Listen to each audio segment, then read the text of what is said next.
they ended up getting into a lot of trouble, getting into fights, doing different stuff with security. So the next year, they actually had to do another tour through a lot of those cities to deal with court dates for the stuff they got into.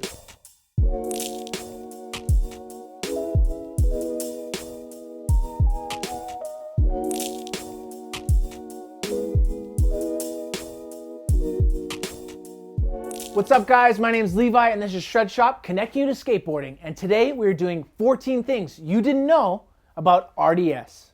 In this video, we're gonna talk about the bling, the videos, the team, and so much more. If you like our videos and you love our shop, the best way to support us is to like, subscribe, and comment. Let us know where you're from and what's up. We're gonna keep making these videos for you guys. Number 1, Rob Sluggo Boyce. Rob grew up doing gymnastics, and in his early teens, he got into breakdancing. At that time, you could catch him breakdancing at Victoria's Inner Harbor for tourists. He did this for money with his brother Dave. Rob started skateboarding at age 16. That's when he got the nickname Sluggo, and he was skating at Salin Bowl in North Vancouver. He got the nickname from a guy named Orion Anthony. It was from a cartoon strip at the time called Sluggo and Nancy. Early on in him skateboarding, he catches the eye of Stacy Peralta. Yeah, the one from Powell and Peralta. And he introduces him to Henry Hester of GNS Skateboards. Sluggo rides for GNS from the late 80s into the early 90s. He then moves on from there and starts riding for Real Skateboards. He puts out a standout part in the Real video. Then he moves on from there to ride for World Industry Skateboards. He said the reason that he moved on from Real to World was because he got the offer to be not just pro for skateboarding at World, but pro for snowboarding as well. And he got to be a huge part in building the entire snow team over at World. Fun fact, he also had the world's very first ever pro snowboard boot. It's also crazy to note that he is famous for doing the world's first ever backflip on a skateboard. The way that he got to this backflip is that he was at a skate park and he saw someone trying it. The guy didn't land it, and he decided, with my gymnastics background, I have to be the one to land this thing. So he went to a local skate park nearby, and at that local skate park, they had a gymnastics gym right next door. He convinced the gymnastics gym to let him drag a ramp in up to the foam pit, and that is where he started trying the backflips. After successfully learning and landing it at the gymnastics gym, the next day he went to William Griffin Skate Park in North Vancouver, and with no pads, no helmet, he landed the backflip in 5 tries. The backflip made it into 411's opening montage, and it was a Transworld cover shot by Jody Morris. One day, Sluggo and Alex Chalmers were at a skate park, and they got approached by Wesley Snipes' stunt double. He asked them if they wanted to be in a movie, but they had to go and audition for the part. Their audition was them dropping into a 16-foot bowl. At the bottom of the bowl was ex-football players and ex-hockey players on rollerblades, and they tackled them and beat the crap out of them relentlessly for hours. Eventually, they got the part. Sluggo is now a full-time stuntman, and he's a huge name in the Canadian film industry. He's been in movies like Chronicles of Riddick, iRobot, Fantastic Four, and many more. Although he is now in his 50s, he still rips on a skateboard. Recently, he was at the Vans Park Series, and in the deep end of Hastings Bowl, he did a backflip. As well, you can see him on the videos where he showed up at the Dime Glory Challenge. Moses Konan. Moses Konan started skateboarding in the mid-80s. He did this by stealing or borrowing a neighbor's board, and he started rolling around the neighborhood. Later, he gets a vision board, and his skateboard career really begins. Moses' parents were pretty religious, and so every Sunday, they'd get in the car and they'd go to church. They did this in Vancouver, and on the way home, they would drop Moses at the Richmond Skate Ranch every single Sunday. At the skate ranch is where he started to progress at skateboarding. As well, he met a lot of really big local skateboarders. In 1989, Moses gets on Powell and Peralta. As well, he gets an AM spotlight in 411 Video Magazine. After the 411 piece, he gets approached by the Real team manager. He gets put on Real, but he's a bit of a mouthpiece at the time. And so after a while, it didn't last very long, and so they kicked him off. After getting kicked off Real, he gets on Mad Circle Skateboards. And at the very first ever Vans Slam City Jam skateboard contest, he turns pro for Mad Circle.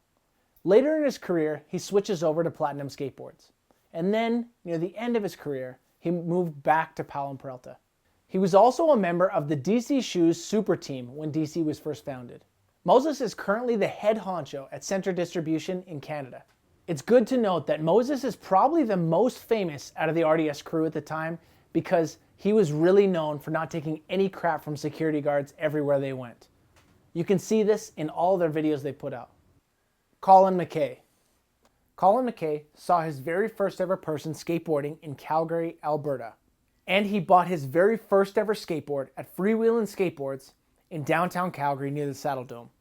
This is cool for us because Freewheelin' Skate Shop was right in our local area, as well as it might have been the very first ever skateboard shop opened up in Canada in 1976. From a young age, Colin was a skateboard prodigy, and he grew up skating in North Vancouver. He spent a lot of time skateboarding at Kevin Harris's Richmond Skate Ranch. One night while Colin is skating at the skate ranch all by himself, in walks Tommy Guerrero and Bryce Kanites. They end up skating all together, and after that night, Colin ends up on Powell Peralta. He ends up having tricks in Powell Peralta's public domain and propaganda videos. In the early 90s, Colin ends up winning an NSA AM Series contest. From that contest, he gets put on the Plan B team. In 1991, Colin Mckay drops Powell and Peralta. He actually had plans to go pro for them before leaving. He then ends up getting pro for Plan B. After he turned pro for Plan B, he got added to the DC Shoes Super Team. When Plan B founder Mike Chernaski passes away suddenly, Plan B folds. And then Colin moves on and he moves over to Girl Skateboards. Later in his career, he leaves Girl Skateboards to ride for Seek Skateboards with Josh Kalis and Rob Deerdeck. Seek eventually goes out of business, and then he relaunches Plan B with Danny Way. That's the brand we know today. The crew. Colin, Moses, and Sluggo all became friends by skating at Kevin Harris's Richmond Skate Ranch, but from there moved into street skating.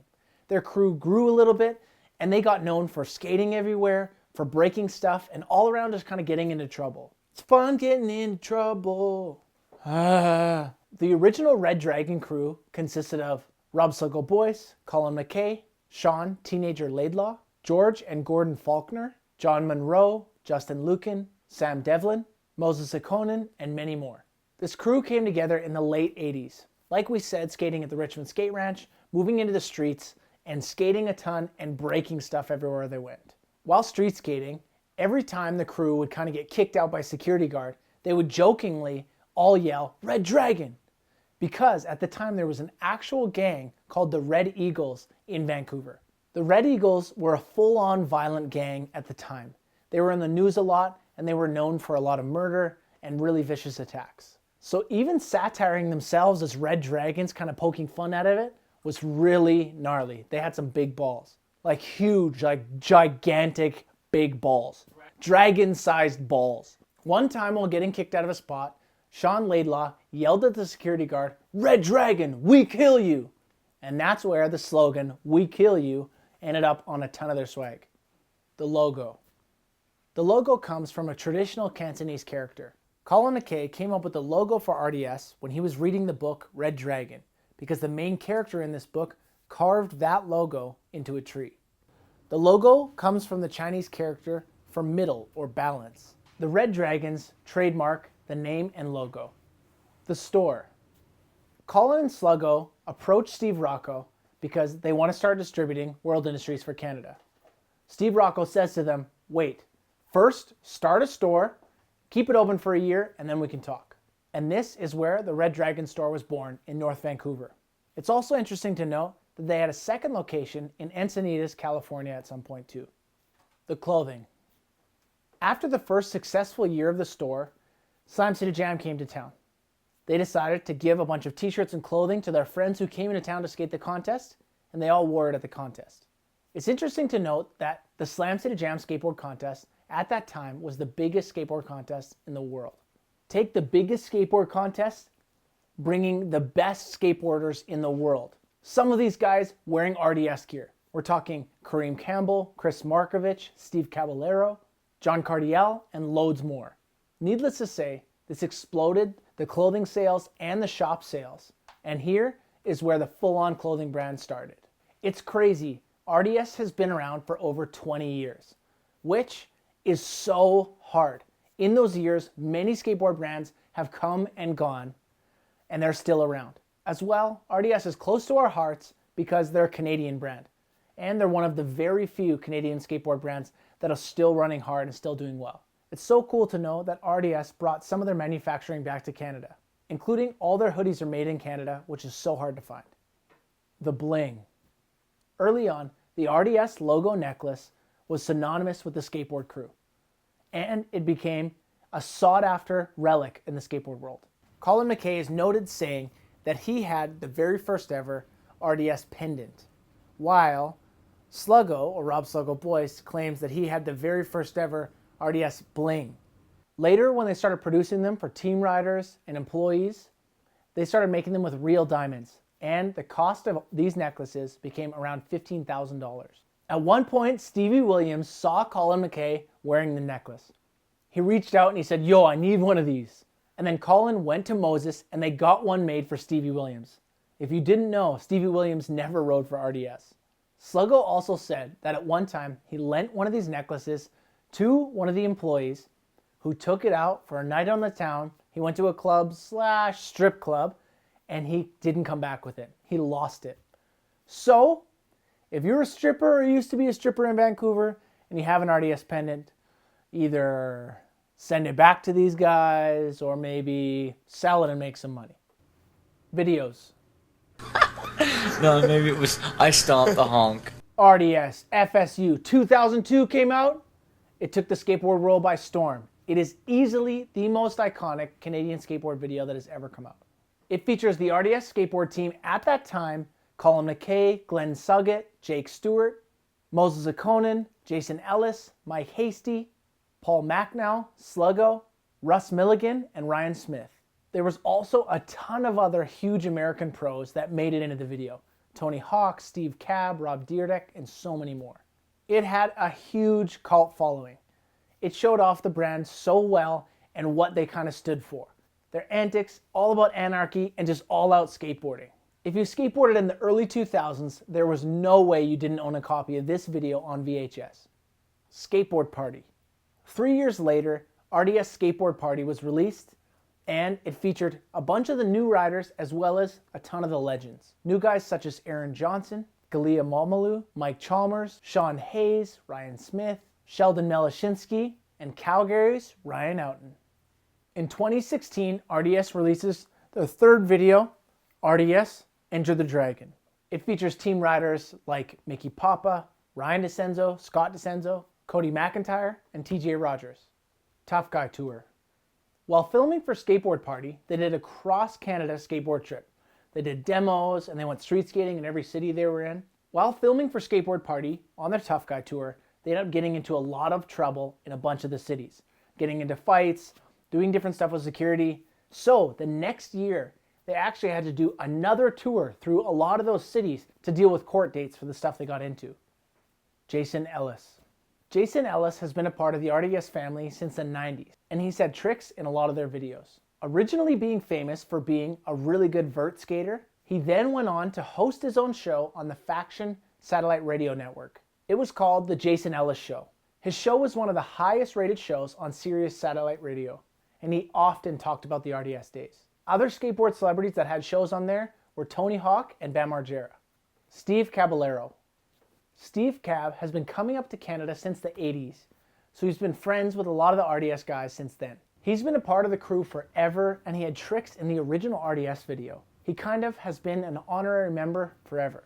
In the original Tony Hawk Pro Skater video game, if you pick his character, he's actually wearing an RDS jacket. Steve Cab grew up fascinated with dragons. He said he started this fascination from watching the Bruce Lee movies as a young kid.